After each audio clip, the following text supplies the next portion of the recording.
انا جعان. ولا كمان وانا كمان. طلبت اكل نفسك يا دوب نلحق بقى عشان بسرعه قبل ما الراجل يقطع التصوير. انا المودريتور بتاعنا، اتفضل. انا جعان، مش قادر ابو دريد، جعان. انا جعان. معلش. طيب زمان كنا بناكل ايه؟ مفيش انترودكشن. مفيش. ماشي. انا جعان. كنا بناكل ايه؟ يعني لا الأكل في البيت. خلينا نتكلم بجد. انت زمان كان في حاجه اسمها دليفري بذمتك؟ بتطلب دليفري؟ لا انا عموما ما كنتش باكل بره البيت كتير، يعني فاكر في الطفوله كنا سندوتش جبنه رومي في الميكرويف بيبقى سايح، ودي انت بالنسبه لك ده كده انت جامد جدا. طبعا. مايكرويف؟ كان عندنا مايكرويف؟ مش كان في مايكرويف توستر يعني. توستر يا عم. توستر يعني. مايكرويف ايه؟ بس لا كنا برضه يعني مايكرويف ده جاف يعني. ساندوتش ميكر يعني. كنا جايبين مايكرويف ساندوتش ميكر؟ انا كان عندك عندي ساندوتش ميكر؟ ساندوتش ميكر سنة لا واحنا كان عندنا مايكرويف كان جاي من السعوديه. اه صح، لو اللي هو كده بيبقى كده ومناخير. ولغايه دلوقتي موجود على هو فكرة. هو شغال. ده الميكرويف ما بيبص اصلا. ناشونال. بس يعني هو في 10 مايكرويف زراير، ناشونال. في منهم بس 2 شغالين، بس الاثنين مهمين. طب دي اهم هو حاجه الستوب وستارت وخلاص. يعني. لا انا كنت فاكر ان احنا كنا مثلا اكل البيت هو لازم كل يوم هتاكل في البيت. هتروح من المدرسه تستنى امك لما تخلص اكل وتتاخر عليك عشان الرز بيتشرب. رز وخضار وكوكو. والرز بيتشرب. يعني انا جعان هموت بس الرز بيتشرب. المهم الرز يتشرب. دي اهم حاجه. وهو ما كانش فيه اصلا اوبشن تاني، يعني كان رز وفراخ وملوخية او رز وخضار ولحمة. يعني ممكن لو في دلع بقى يبقى مثلا مكرونة بشاميل. مكرونه بشاميل دي كانت يعني عيد ميلاد. في عيد ميلاد جاي. ويك اند بقى نعمل مكرونة يعني بشاميل. طب انتوا يا جماعه كنتوا زي بتعملوا؟ بشاميلة الخميس كده. ايوه انا كانوا بيعملوا لكم اعياد الميلاد في البيت؟ طبعا. طب ايوه. البيتزا بقى بتاعت عيد الميلاد اللي هي مالهاش اي علاقه بالبيتزا بتبقى الحاليه. ناشفة جدا هي مش حاجه، هي عجينه ماشي عليها زيتون وقطع جبنه نستو. مش عارف ازاي يعني ايه علاقه الجبنه نستو لا بس بال. دي ما لا جبنا نسبة جديدة عليا. والله العظيم. واضح عندكم بس لا ده يعني ده انا دي كانت عندنا استخسروا انتوا في وعامله لي الموتزاريلا مشكله. غالية ما بقى. كانش ساعتها الموتزاريلا بتتباع يعني، كانت لا بتتباع يا عم فين؟ موجودة عادي. بجد؟ في جبنة رومي وموتزاريلا. جبنه رومي جبنة يعني مش جبنه. الدرجة دي. اي بتقطع اي نوع جبنه يعني مش موتزاريلا لا مش بس جبنه. مش يعني هو اي نوع جبنة الا النستو. لا احنا كنا بنحط نستو. ما هي ما كانتش بيتزا اصلا. زي اللي بيحطوا الكيري على الفطير ده. ايوه بالظبط كده. هي اللي هي اصلا بتوفر رايد اي طعم. هي اصلا مش بيتزا يا جماعه، هي عجينه تخينه جدا وعليها زيتون وجبنه بس، او عليها بسطرمه كانت مثلا. حلوة برضه. لا مش كان ليها كده. ايوه بيبقى تورتايه كده في وسط الترابيزه، وبعدين زي بيبسي اللي هو ب 35 قرش. ايوه بيبقى في صندوق صندوق فيه بتطلع في بيبسي. كنت الصندوق. بنزل اجيب الكبيرة دي وادي للراجل رهن، وبعد كده انزل بيها تاني اللي هي الازاز دي. كانت جميله. ولو بقى يعني مقرش شويه تجيب سالوزونات من عند لابوم وتوينكي. او توينكي. دي كانت السالوزونات برضو، دي كانت حكايه، دي كنت بحبها قوي. دي كان طعمها حلو. بس بعدها بفتره صغيره كان في بقى ويمبي. ده كان يعني ويمبي ده كان فاتح بقى في اسكندريه في العجمي. ده افتكره يعني. كانت يعني انا ما خروجه. افتكرش ماكدونالدز، افتكر ويمبي يعني. ماكدونالدز ويمبي كان قبل لا ماكدونالدز، كان فتح بعده. بعده شويه. طبعا الاثنين مقاطعه دلوقتي عشان بس نبقى فاهمين. هو اصلا ويمبي دلوقتي مش حلو، مش حلو لو خالص. حلو مقاطعه. عامل زي الحلميه كده لما عملوا جزء سادس منه. تحس كده مش ضرب. هو يعني. بس خلاص بقى مش هناكل كده. هل بقى برضه نفس الكلام اللي قلته المره اللي فاتت، هل هو بقى وحش ولا احنا زمان؟ لا وحش. لا ده بقى وحش. انت عارف ويمبي زمان ده كان عنده عنده لا المنيو. انا فاكر المنيو بتاعت ويمبي. هو كان مطعم اصلا مش ما تحسوش فاست فود قوي يعني. انت بتخش تقعد قاعده نظيفه وبيجي جرسون ياخد منك الطلبات ويجيب لك بقى ويشوح كبده يعني فاهم. في طبق كبده، في برجر، في سوسيس، في كان في كبده. والله ده ويمبي ولا ويمبي حصونه؟ لا ويمبي. انا فاكر باكل فاكر برجر بقى والبتاع كبدة. اللي لا. فراخ يعني برجر بيف لا لما بتروح تقعد انت بتقعد في مطعم. هو يعني ده كان اول فاست فود فما كانوش فاهمين قوي الفرق ما بين فاست فود. الهرم ده كان اول. ويمبي الهرم ده اشهر حاجه. ده المحطة لحد دلوقتي ده اسمها يمكن ويمبي. حاجه شبه يعني فتح مكانه بيتزا هات وكي اف سي، بس هو اسمه هو ويمبي الهرم ده ده يعني هتلاقي الممثلين كلهم بيتكلموا على ويمبي الهرم لان هم كان المعهد بتاعهم. واول ما فتح بقى ماكدونالدز فرع الهرم ده، انا فاكر كانت ساعتها البيج ماك كومبو كانت ب4 جنيه ونص. لا استنى، ده فتح اول فرع فين؟ في جامعه الدول. لا جامعه الدول. لا اول فرع في مصر جامعه الدول. ده انا فاكر اللي كان بجنيه. البرجر بجنيه. سندوتش برجر بجنيه اللي هو اسمه ايه الصغير ده بتاعه اللي هو ايه؟ كان اسمه بيف برجر. بيف برجر بجنيه. اصلا تشيز برجر بجنيه ونص. نوعيه الاسعار بقى اللي هو منيو الخمسه ده بالنسبه لي هي لسه بتبتدي. لسه. لسه ده منيو الخمسه ده لما غلي بقى بخمسه. كان بيندي كانت جامده بتاعت منيو الخمسه لسه بخمسه. طب يا جماعه هو اللي عامل عموما منيو الخمسه ده عبقري. طبعا. كنتاكي. برايس بوينت. كنتاكي الله يرحمه بقى. كنتاكي ده انا كل شرايط الفيديو كل ذكرياتي ايه بقى؟ اللي عارف البوب كورن التشيكن بوب كورن بتاعه ده. مم. كان حلو قوي. ده كنت ساعات كده لما يبقى معايا فلوس، يعني لما انا راجع في المدرسه انا بتمشى اعدي على كي اف سي او كنتاكي، ما كانش اسمه كي اف سي ساعتها، ما كانش حد بيقول كي اف سي، لا لا، هو اسمه كان كنتاكي. كنتاكي. واجيب كان ب 5 جنيه برضه.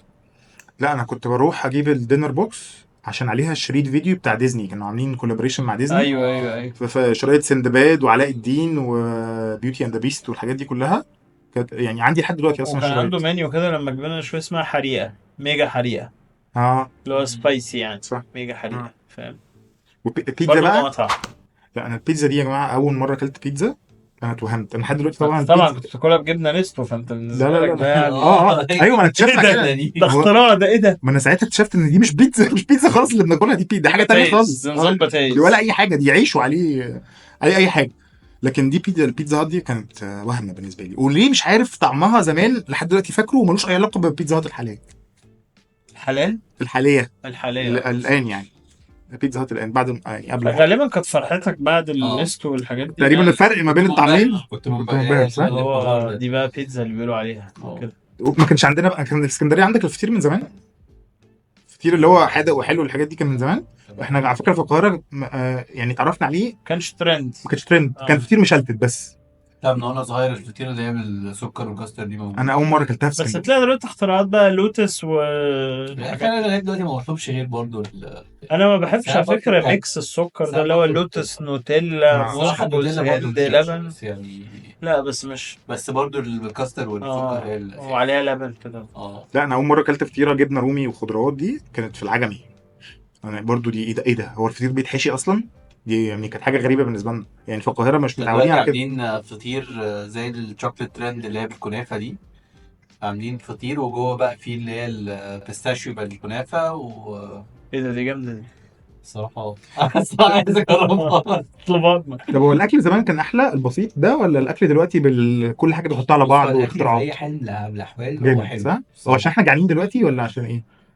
بس لا بس بتحس برضو اكل يعني هو حتى لو كلته دلوقتي، ما انت دلوقتي بتاكل رز ومكرونه وفراخ في البيت عادي اوقات يعني. اه بس برضو زمان كان ليه غالبا عشان كنت بتستنى الرز يتشرب فبتبقى على اخر. بالظبط، بيبقى على يا الاخر. اخي انا بالنسبه لي الاكل ده ملوش علاقه بالجوع، يعني كده كده بجوع ما ملوش بعملش علاقه حاجة. بالجوع اصلا. بس هو متعه، يعني انا هو متعه، ببقى هو لو اكبر انت متعه. زهقان شويه، لو انت مبسوط بتاع عايز تنبسط، تاكل شوكولاته، تشرب عصير، تجرب مطعم جديد.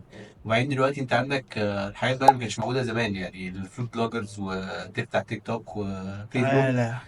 تعالى شوف بيجوعك اندر اكتر ريتد اصلا. واوفر ريتد، لا تبقى عايز تجرب مليون حاجه. انت بالظبط. زمان لو كنت فاهم انت هو بص احنا اتكلمنا في كام مطعم، 3 4، دلوقتي عندك 60,000 مطعم. واختراعات وبتاع بس فين بقى زمان بقى ايام صابر بقى، والرز فاكر انت لما تروح مارينا كانت الرز بلبن كان لازم ايه؟ ده.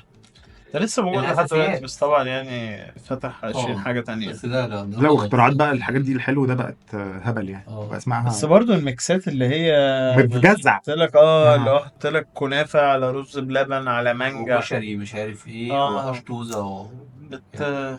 طب انتوا ايه اشطر اكل؟ اشطوزه اشطوطه؟ تخيل. يا جماعه هم عادي. بودكاست كلين يا جماعه، ده زي انا اسف ولا الاشطوطه ده عادي هو اسمه كده فعلا؟ هي اشطوزه. هي اسمها كده بجد؟ اه والله مش انت اللي بتتريق؟ اشطوطه واشطوزه ومنبرين. طيب ماشي لا خلاص لو كده تمام. الموضوع طور شويه. طب ايه اكتر اكل كنت بتحبش تاكله في البيت وامك بتاكلوه لك غصب عنك؟ والقاس زي والقاس وسبانخ المطبوخه. والسبانخ. لا انا ممكن اكل سبانخ، عايز اقول لك بس حاجه بقى، القلقاس ده مستحيل. وبعدين مش وانا صغير، لغايه دلوقتي.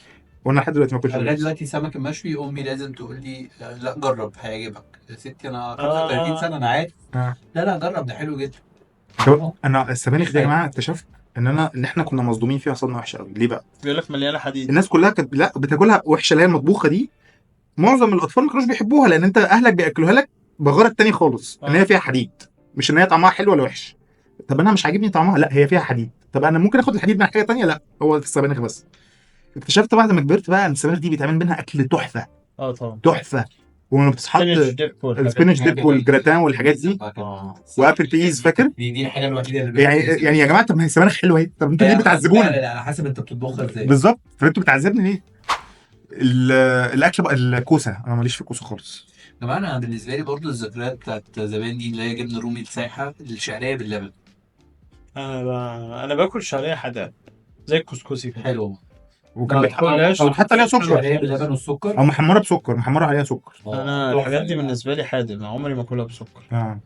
طب العيد الكبير طبعا الكبير انا لازم بحب، يبقى افطر كبده. انا ماليش لحمه ضاني اصلا، ما باكلش لحمه ضاني، فانا كان عندي مشكله في العيد الكبير بس الريحه. ليه دي جميله. لا انا لا، ما ريحه هو الخرفان موضوع ان بتقفلني. اللحمه الضاني اللي ليها ريحه ده تكتشف انه في لحمه ضاني كتير قوي ملهاش ريحه، تركي. هي عمليه الاكل علف. التركي، الاكل التركي كله معمول بلحمه ضاني بالظبط. لا، وفي وملوش مصر اي يا ريحه، معلم.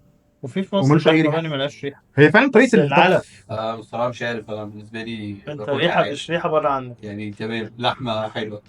انا ماليش اصلا في الضاني، وحتى الحلويات بقى اللي هي الكرشه والفشه لا، لا حلويات يعني انا انا ما اخري باكلهاش. ممبار كبده وزي آه. الفل. اه طب شم النسيم ما بتاكلوش برضو رنجه وفسيخ؟ لا رنجه برضه. رنجه بس. رنجة وتبقى متخففة بحاجة زي لا، بس هي أمي رنجة مرة خفيفة. عملت بيتزا بالرنجة.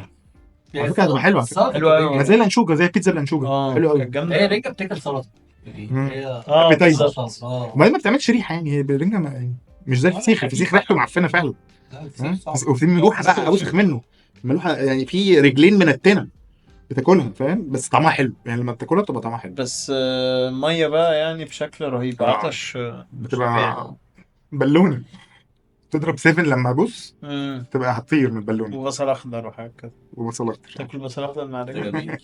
ده لازم، ده هو ده اللي بيظبط الدنيا. طب كان في بقى في العزا، لما يبقى في عزا عندنا في العيله لازم يعملوا كسكسي وحادق. مش عارف ليه ساعات لما تروح انت قاعدين وبتاع، أيوة، وانت أيوة، واصحابك أيوة. قاعدين جنب بعض، تقعدوا تبصوا لبعض، ما تقعدوا دي أيوة، إحنا عندنا دي نفس المشكلة دي بص برضه. حصلت لنا كتير قوي دي. مم. بس كانوا بيجيبوا لازم يعملوا كسكسي، يعني يبقى العزا؟ بعد العزا، لا ما هو بعد العزا بتروح البيت، تعزي الستات بتعزي بالبيت وانت بقى تروح مع امك. حاجه غريبه جدا. احتفال. أنت عايش فين يا معلم؟ هي فرحانين في الراجل اه ولا؟ والله بيفضلوا قاعدين في مثلا 3 ايام، يقعدوا كل يوم يروحوا البيت، كل يوم ياكلوا كل يوم كسكسي؟ عشان بيستقبلوا بقى الناس اللي ما جاتش القاعه ولا الجامع. مغربي او حاجه مش عارف، يعني مش فاهم. لا هو يا اما في واحد مات اديله 5 كيلو كسكسي. يا اما كسكسي عليه لحمه، يا اما رز وعليه لحمه، يعني المهم يبقى فيه لحمه مسلوقه، لازم يبقى فيه لحمه كتير. أنا مستغرب موضوع الأكل بعد العزا ده أصلا. هو ما في اي حاجه، عايزه فرح لازم تاكل. لا بس العزا دي جديده عليا، يعني آه. الفرح طبيعي. لا يعني أنا مثلا بروح في الفرح عشان البوفيه. طب قولوا لنا يا جماعه، بس في القرى قولوا لنا العزا عندكم بتاكلوا في العزا ولا لا؟ لا؟ في القرى يعني انا رحت، انا فاكر انا من بلد كده جنب الغربيه، رحت مع بابا عزا. ما كنتش فاهم موضوع انه لازم بتروح الدوار بعدها وبعدين كل عيله تجيب اكل. فانا طبعا انا ما كنتش عارف ايوه، ما أوي هو نفس الصراحة، الراجل الفكره. الله يرحمه ها؟ طبعا، بس كنتش اعرفه قوي يعني. وبعدين لقيت قدامي صينيه فيها بطه ورز معمر وبتاع، المفروض يعني بتاكل معلقتين تلاتة. انا الصينيه الوحيده اللي اتنسفت. ومن ساعتها كان في نظرات مش لطيفه كده، وغالبا ابويا ما خدنيش عزا من ساعتها. ما هي ما نفس كنتش الفكره. فاهم، بقول لهم ده الراجل يعني هي- بتحتفلوا بوفاته ولا؟ غالبا بتعمل بنية طعام يعني. أيوة، أيوة، بالظبط. ايوه دي عاده كويسه جدا. حاجه كويسه. انا بالنسبه لي كانت كويسه جدا جدا. كان جاي من القاهره وفي اكل فلاحين ده هاي. بس لو ليك نفس تاكل يعني بعد كان لايق الصراحة. حاول تراجع نفسك يعني. انا ما اعرفوش، الله يرحمه طبعا. لا لو ما تعرفوش تمام يعني. طب الاكل في البوفيهات بقى بتاع الافراح، ام علي، انا دي حاجه بقى اساسيه. تروح دي الفرح جميلة لو دي. مفيش ام علي. انا من قريب كده رحت فرح واحده صاحبه خطيبتي يعني، وهي ما لحقناش ام علي يعني. ضايقت متضايق أوي. جدا، تقريبا كل المعازيم عرفوا ان انا كنت متضايق. انت عارف ان انا بقى في الخطوبه بتاعتي كانت يوم فض الاعتصام، فتأجلت 4-5 ايام كده. كان في امبريال في الزمالك. وكان في حظر بقى، فاتندد اب ان هي very time strict، يعني اللي هو في معاك حد عشان الناس تلحق تيجي وتروح قبل الحظر. فاللي هو هم ساعتين تخلص تصوير، تخلص كل حاجة.